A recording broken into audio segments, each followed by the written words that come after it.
I'm Richard Southern in the 680 newsroom. Good evening. Big Alcohol wants to own Canada's cannabis sector.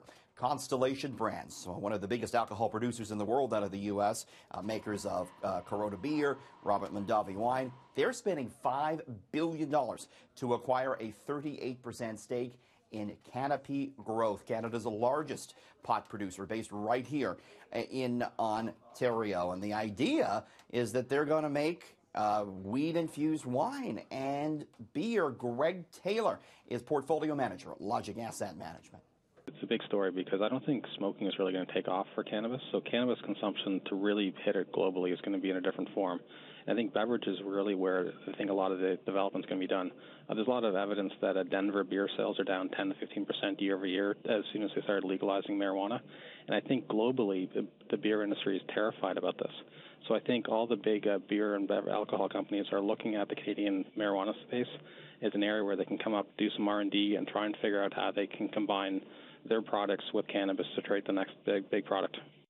We saw Canopy Growth stock way up today. This really shows that big industry in the U.S. is now comfortable investing in the cannabis sector in Canada with legalization just 2 months away. We haven't heard yet from Big Tobacco. They could be interested, and we certainly haven't heard from Big Pharma. They could be interested in getting in on this as well. Cannabis could be an alternative to opioids. So a lot going on here. We're going to continue to follow this one. Got another big story about a big roller coaster. Wonderland is getting a new ride. It's going to open next year, and I want to show it to you. This is quite something. It's called the Yukon Striker, and it's going to bring 28 people at a time up some 230 feet in the air. And what's it going to do? It's going to dangle them with no floor on the car. It's going to dangle them right over the edge, holding them motionless for 3 seconds before, your dizzying plunge straight down, 90 degrees down, into an underwater tunnel that they built. This is the water by the vortex, so it's going to go right through the vortex underneath the water. This is going to be the fastest, longest, tallest so-called drop coaster in the world, and it comes as a Wonderland and its parent company.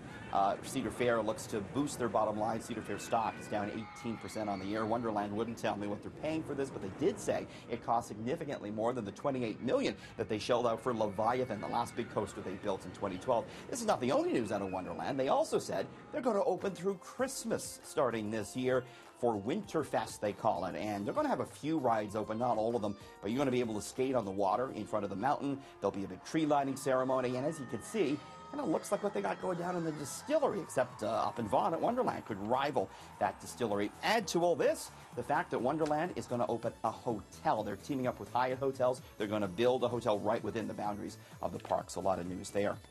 Got some news as well in on Twitter, and the service suspending the account of far-right conspiracy theorist Alex Jones, but suspending him only for a week. New York Times reports that Jones tweeted a link to a video calling for supporters to get their battle rifles ready against the media. Facebook, Apple, YouTube, Spotify, they've all taken down Jones's content permanently. Finally, we have the Girl Scouts out with a new cookie, and they're right on trend in the foodie world.